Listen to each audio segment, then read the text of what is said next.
Good morning. You're watching Morning at NT. Time to take note, and earlier on I hinted that you might be a startup or you just have an idea that you want to make into something big. You think you have the next big thing in the country, or you're running a business or have a big organization, and the issue is money. You probably need funding to start the business, or you need access to finance to help a certain patch of your business or organization that is just not moving.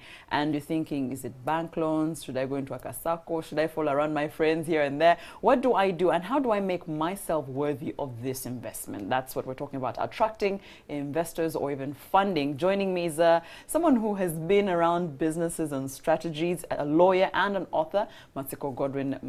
Good morning. Good morning, Flavia. Dressed like a lawyer. You guys never dress down. We had to honor your show, so everyone's That's a good thing. Thank you. Yes. Yes. So when we're talking about attracting funding or investment, because when they ask a lot of people why they're not entrepreneurial in this country, we don't have money, don't have capital to start a business. Yeah. There's that lagging there. But then you asked, if we had money, do you have the idea? Do you have the business? And many people would not know how to actually put it down on paper, to say from my head to paper. What do you think happens between there? And interestingly, you find that Uganda has a lot of entrepreneurial ideas coming up. We ranked about 56%. So the ideas are there, but for the many startups that come in this country, they don't see the first or second year. Yes.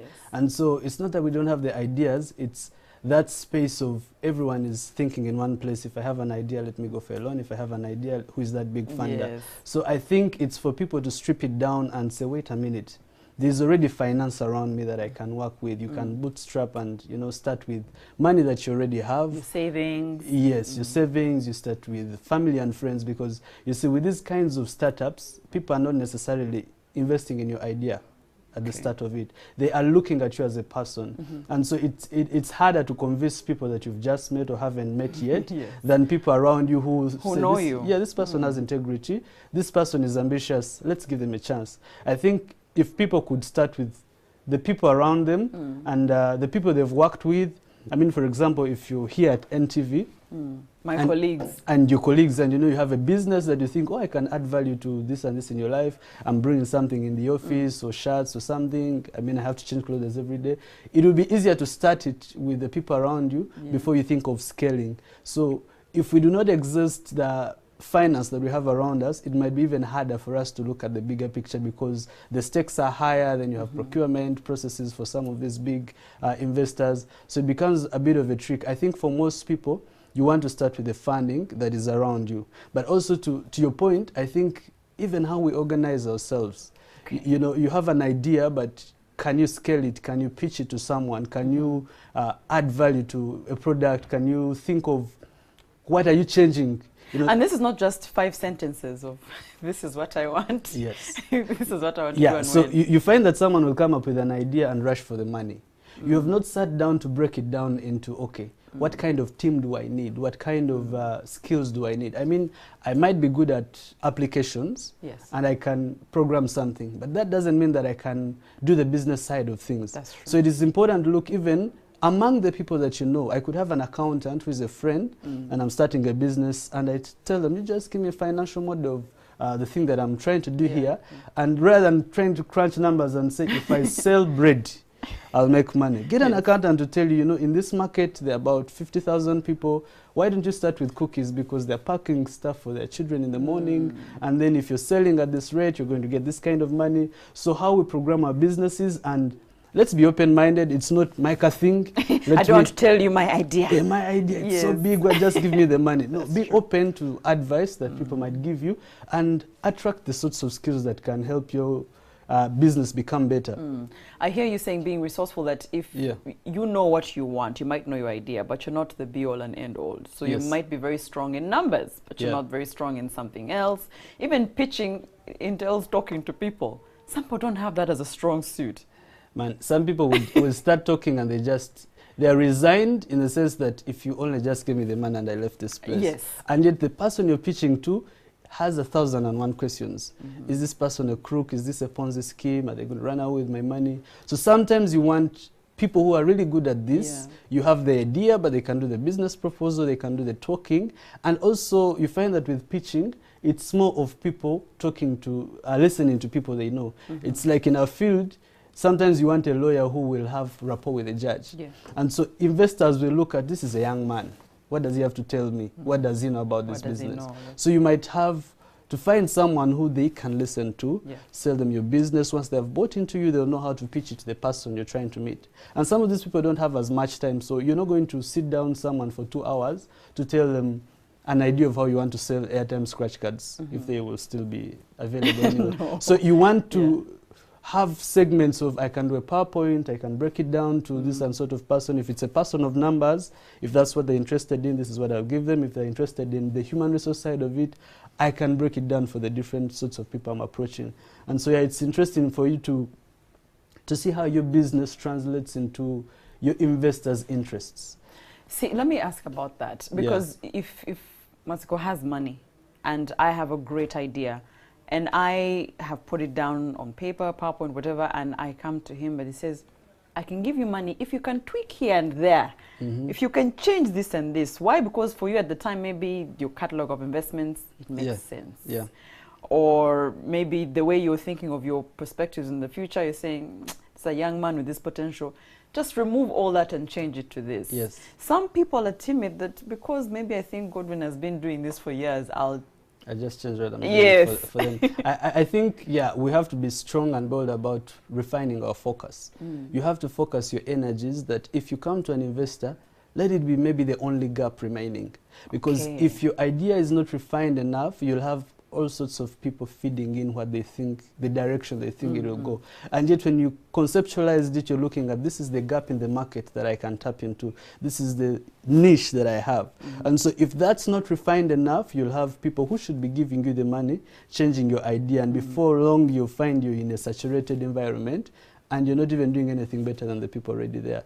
So you want to focus your energies on building your product the best way you think it is, so that when a financier comes in, it's the only thing you want from them. But isn't there an advantage to them tweaking things if it helps for me to make a profit at any point? Maybe there's something you have not seen that they have seen with their experience. I think the advantage I see with that is that when you talk to people who have been there, they know the market, they know the environment, they know what they'll be willing to invest in. So you take it under advisement, I would say. You don't necessarily change everything you have. You want to go back to the drawing board and say, I have had this and this, or maybe I need a different investor. Maybe these are not the right fit for my idea. But if what they're saying makes sense or adds value, then absolutely, I think you can add it to what you're already doing and get the money.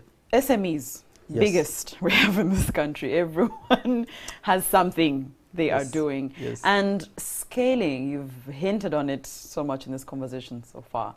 And someone sits there and just thinks they can scale because 4 customers came in today more than the usual number, and they just don't know how to. And they think maybe scaling means more money. Let me go get someone to put in more money. Now you are stuck with someone's money.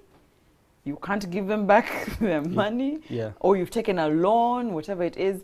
Talk about SMEs and where that can be a challenge. Yes, I think a lot of what we have in this country is the laziness in entrepreneurship. You will see someone starting a fashion house, and you say, there's money in selling dresses. Let me go do that. So has done it. Yes. And they did 1 shop, I think I can do 2. So I think, and that's not even the biggest part of our market. I mean, when you look at agriculture, when you look at tourism and transport, we have more opportunities in the untapped potentials of our natural resources than in what everyone is trying to do around Kampala. So, food. Yes, food. So you find that if you're trying to get into a business which already has 10,000 people on your street, chances are that putting in more money won't get you more customers, because they're the very same people anyway. They're the same people consuming the product. So when you're looking at scaling, you want to look at how am I getting into new customers, or if maybe I can package better, or maybe if I can make it cheaper, not necessarily more outlets. I mean, you've seen what happened with things like Nakumat. You come on an aggressive mission and you're opening branches all over the country.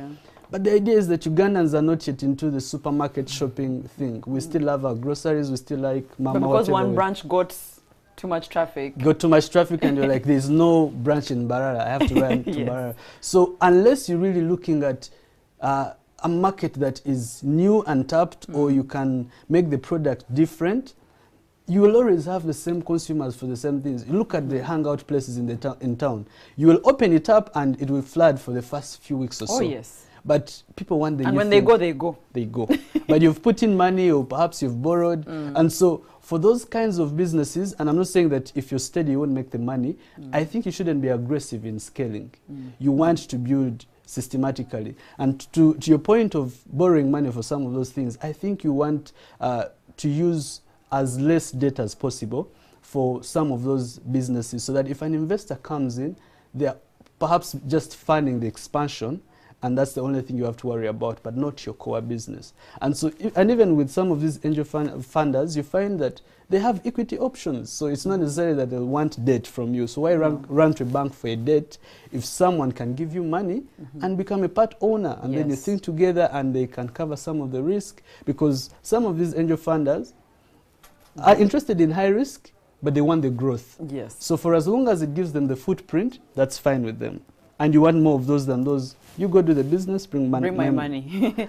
Let me ask about things like budgets, because numbers are very important in business. Yes. But with our SMEs, not everybody tracks their numbers. Yeah. They track the numbers that suit them for the moment, or what they can just check, but nobody really breaks down their budgets. Yeah. So I mean, I think business has a mind of its own, and so you'll have on paper or in your head what you think it can be, but if you're not looking at the numbers and what that translates as on the ground, and customer behavior and consumer patterns, that might come to bite you. I'll just do my sales, Yes, I just do my sales, and so the money comes in, I can buy myself a beer tonight.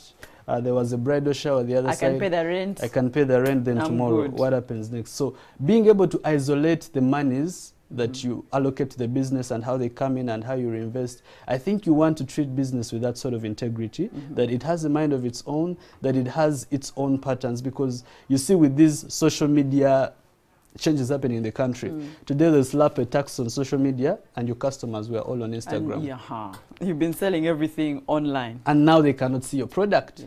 Are you going to pay taxes for all of them? Maybe Of course not. So you want to look at it in that way. So what happens? How do you adjust to some of these changes that are not part of, that you cannot control? So try to separate your money from the money you're putting in the business, and monitor the numbers of the business on their own, outside your own personal income. I mean, your salary doesn't necessarily mean that it's the money you have for the business. Yeah. Do you bring in an investor based on your potential or based on your lack of funding? I think you want to bring, it is both. I mean, you have a potential that's not funded. Okay. So an investor comes in on that point. But investors have their own interests. Yeah, anyone with their money will have interests. No one is just looking to throw their money away. So more importantly is, how does my business fit into the strategic plan of this investor? How does my business model or what I'm selling add value to this person? Why should they spend additional money on me anyway? So you want to look at the value you add.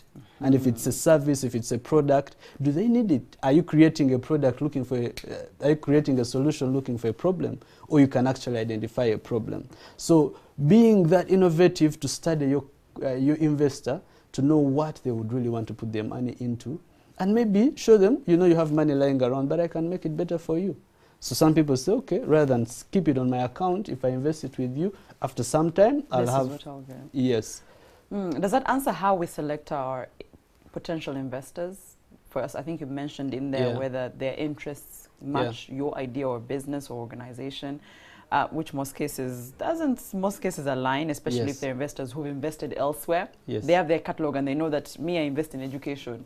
So if yours is outside of education, there must be something. Yes. So what kind of knowledge do you need to equip yourself with when you're picking investors, if you have the luxury of being the one to actually pick who you're pitching to? Yes, that can be a challenge when you have investors who have already sold out to something that you're not in. It doesn't mean that, okay, let me go to education because that's where they're investing. I think you want to believe that people are open-minded. You want to believe that you're investing in education, but there's also a space here. So how do you generate conversations around getting the investors to diversify? I'm speaking this on the premise that the person you want that has the money is not on your side. And so you want to get them to your side of the business. And the interesting thing is that you'll find that even if they cannot, they might know someone who would. So what you want is an environment where they can listen you out. So don't come and say, I know you don't invest in education, but you say I have this. Yes. No, try to bring it in a way that, you know, there is this sort of space or ICT that I think has a potential. I know you invest in education, but what would be your thoughts on this, since you're already an investor anyway, so at least you know something about investment. And as those conversations build, you'll find that that's maybe just a door to someone who's into ICT, who's into those sorts of innovation. So I think you don't want to close yourself off because you stereotype an investor from the get-go. You want to have conversations around how that might go as well. But even money, I feel like if I have my boutique and it's actually doesn't have infrastructure, it's just online, for example. I have my few bags of clothes there in my car, so whoever says deliver, I deliver. It's small, meaning even the capital I probably invested is small. Yes. There must be, if I want someone to invest to scale it, I don't want to look for someone who owns 10 buildings in town. Do you see what I mean? So do you pick an investor also based on how much you are looking for? Yeah. So you don't go to like someone like Patrick Bitature when you're looking for 500,000. Yes, absolutely. I mean, no, he would have it. He would give it to you, but you're right to that. Like you find that you have to know the investors you need for your kind of business. I mean, Flavia might have 5 million to give in my boutique, so why do I have to go to Bitature? And Flavia understands boutique. I mean, if you have, for example, a business of salon and it's still trying to do a certain type of weave, there is already a market for that, and there are people who will understand that, and there are people who know the risk and say, if I give you my 500,000, I know you have 5 clients in a week and you can bring it back. So I think also studying the kind of environment of investors for the business that you're going into would really help a great deal. And again, sometimes it's not really looking for the big investors. Like you say, you have a boutique and you're selling online. It can be word of mouth. So you find that you're selling in a hostel, certain products, and you're looking for investors when all you need is your customer to tell another person or their roommate that, you know, those pumps that I got, there's another person who has them. And so have you exhausted the options of how you can get the funding? So maybe if you get it offline and have an outlet near the hostel or closer to the population or the target market, it might save you having to bring in another person who just puts in the money and you have to hustle with working on the product yourself. There's a thing, not calling it being unfair, but we've all heard when you are pitching your company, organization, your idea, and you not omit, but you forget to give certain information. And the investor is excited and they invest, and halfway they're like, oh, wait. And this is maybe some things that they can't even do due diligence on, you know. So maybe it's my advantage to hide a few things about my organization. You have selective amnesia in that moment. When you're pitching, you say, I don't remember this one.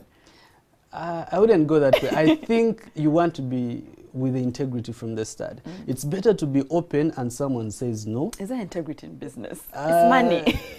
I think money, when you're looking at business, you're looking at sustainability. I think when you're selective in the information you give, unless it's of course about need-to-know basis, that also has its place, you will get the money, but it won't take long. If my business, we made losses, and you can, when you look at the track record, you can see there's a year we really, went bad. And maybe that year I had decided to give my boyfriend money. He borrowed it, didn't bring back, and it was a family dispute. We moved on. I somehow picked up. I'm not going to say that. You know, there are little details that I feel like you really shouldn't share. The question I would ask then there are family businesses, you know, where the father has taken the money, the mother has taken the money, the son is fighting to keep the business going, and you can't mention that someone has been picking. Yes. The question there is it relevant to the pitch you're making? Sometimes it might not be. So I wouldn't have a problem with, I mean, you don't have to throw, you see, yesterday I ate this breakfast, what did I forget? Yes, to I the think investor. You want to be relevant to the investor you're pitching to. You want to know what they need to know. But the key thing is that you don't omit something that is vital for them. If it would change their mind about investing with you. But those are patterns, Godwin. Those are patterns. It means I don't know how to handle I don't know how to separate, for example, my family from my business. And you're going to give me money, and eventually someone is going to come and pull from the dollar and say, you add it. Yes, it's a habit. Yeah, so that's sort of, I think you really have to make that distinction. If you want to study how your business is moving, I think you really have to separate it from the other things that you do, your family, and they have to be clear. You know, when you don't project risk from the start, you don't know how to handle it. So it's best for you to project this risk and even put out a treatment strategy and say, you know, if this means that I don't do my shop where I stay, I'd rather partner with someone somewhere else. Or if it means that I don't have my wife in my business because she doesn't know which sugar is for selling and which one is for home. Yes.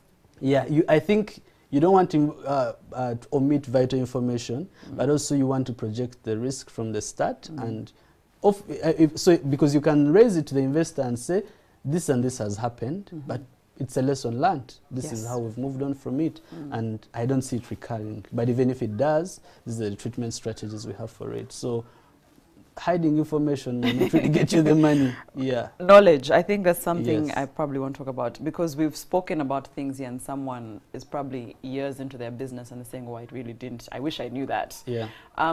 How important is it for people to, even if your business is still going, because this is something you might not remember to do, to just equip yourself with information? Where do you get such information anyway? I think we're in a time, interesting time, when the information is all over the place. So if you want to get into a business, you want to know what that business is. You want to know who the people are. You want to do tourism and you don't know who Andrew Wekesa is. I mean, Amos Wekesa is in this country. And because with that, then you know what's their story. What haven't they done? Because maybe at their level, they are targeting Bazungu. But there's so many students with geography trips. And all I need to do is tell the school, I can take your students for this, so I hire my costa. That's still tourism. Yes. It's domestic. Maybe they can pay throughout the year, and everyone is being charged 100,000. And how many schools do we have here? Geography is a compulsory subject at some level. So you find that it's tourism. Wekesa has done it, but he's in his Bazungu. I am going to take the students, and I'll take them to the places that are examinable. So knowing the environment, knowing what you're going into the sector and the challenges there. I mean, everyone wants to buy a boda. Everyone wants to buy a taxi. But what does it mean to be in that business? Because you have someone big in this government who has 1,000 bodas. And you're competing with them with your one boda. And you're competing with them. But also, I've noticed some of the boda people have their thrones. So you find, this is our place. You don't just come and put your bike there. It's staged, by the way. Yeah, you can't. So if you get a customer friend, will be a challenge. So what's the politics in that business you get? So you find that, and you can see Uganda, for example, has a lot of potential in agriculture. But there's sort of like a cartel of some of these big exporting things. So you say, I'm going to go and start my maize. You do your maize and you're stuck with it. The point is, who are these big players? And are you better off joining them? Or saying, let me start my tomatoes, then once they get out of the garden, I'm sure there are many hotels in Kampala. Are you sure there are no people supplying those hotels already? Exactly. So you're stuck with a product at the end of the chain. And sometimes you want to just focus on a little bit of the value chain. You say, okay, let me just buy from the farmers, rather than try to grow and the season is bad and then I didn't know what pesticide to use and then I didn't know whether I should have used You don't have to be in the entire value chain, supply chain. You can just be in one. Find one that you're good at. Maybe you're good at marketing. Find a way of marketing from one person to the end user. And that might be your thing. You don't have to say, I'll grow, then I'll do this, I'll do this. You look at, for example, coffee. The statistics always say coffee, Uganda. But do we really know what this means for us? And a lot of the farmers involved are not seeing the value. Because they are a place where the money is not happening for them. And we're telling them, get into this business, get into this coffee, but the money is not happening. I think that also comes to the government in doing more sensitizations on this, because we have a very big unemployed youth population. And so these are the people who have the energy to get into these small enterprise businesses, the startups. And also innovative, so they can create something different. But what support are we giving them? How do we help them understand the terrain? How do we help them add value? So because we want them to be in a place where they can compete internationally, we want to be in a place where we can have Ugandan products replace these heavy imports that are increasing our taxes even on mangoes and mobile money. But know your potential, know your numbers is quite important. If you have a strength in your idea, your business, maybe for you, you're great at marketing and that is it. It doesn't hurt, as you say, don't go very far. Your family members, your friends, you could have Godwin as a lawyer, he could help you with the paperwork, because some of you are signing your life away and you don't even know that, because he's an investor, he has money and I need the money money now. So think carefully through everything and make your business investor worthy as well, or just look around you for money. You don't have to go to the big banks for loans. You can find something within your space. It's Morning at NTV. Have a good day.